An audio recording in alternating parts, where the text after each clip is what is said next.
Hai, saya Mr. Lee sini. Mari kita tengok Form 4M Maths bab 6 hukum linear SPM 2021.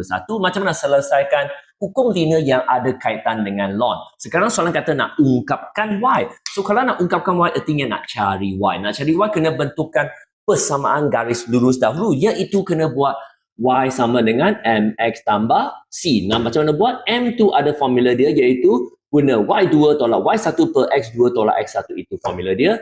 Lepas itu berkaitan dengan ln, nanti kita akan guna ln punya formula, iaitu kalau you ada ln e kuasa x, jawapan dia sama dengan x.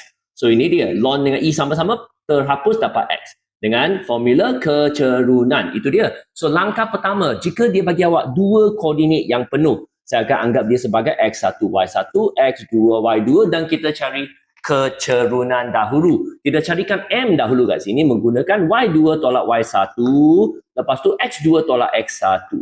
Lepas tu kira-kira dapatlah jawapan sama dengan 2. Lepas dapat 2, kita masukkan dalam formula y sama dengan mx tambah c. So M kita adalah 2 sekarang. Nak cari c pula. Lepas cari M, kena cari c. Lepas tu nak cari kena ada nilai x dengan y. So apa saya buat? Saya ambil nilai x, y kat sini, iaitu 2 dan 1.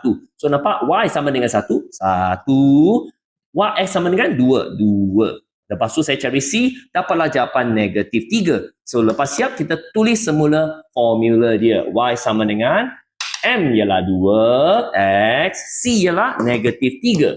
So inilah formula persamaan garis lurus. Lepas itu, apa itu y besar? Apa itu x besar? Y besar artinya sini, paksi y. So x besar ialah sini, paksi x. So kita ganti masuk, oh y besar ialah ln y. Lepas tu x besar ialah ln x. So sekarang tolak dengan 3. Apa yang you kena buat sekarang ialah, kalau sini ada ln, sini pun semua benda kena jadi ln. Jadikan dia ln yang tunggal. Artinya kita kena gabung dua-dua ini. Macam mana nak gabung? Langkah pertama, kalau ada benda kat depan log, boleh pindah masuk jadi kuasa. So artinya sini akan dapat ln x kuasa 2. Lepas tu 3 kat sini boleh guna formula ini. Okey, kalau sini ialah 3, sini adalah 3, artinya ln e kuasa 3. So kita tulis ln e kuasa 3.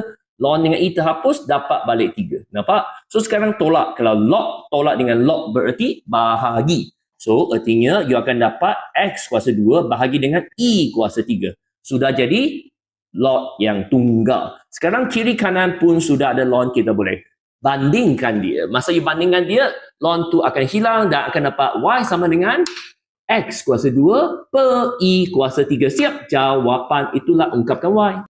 Untuk mengetahui lebih banyak, anda boleh join saya melalui kelas percubaan secara percuma. Cuma kena WhatsApp ke nombor ini. Kami akan membantu anda.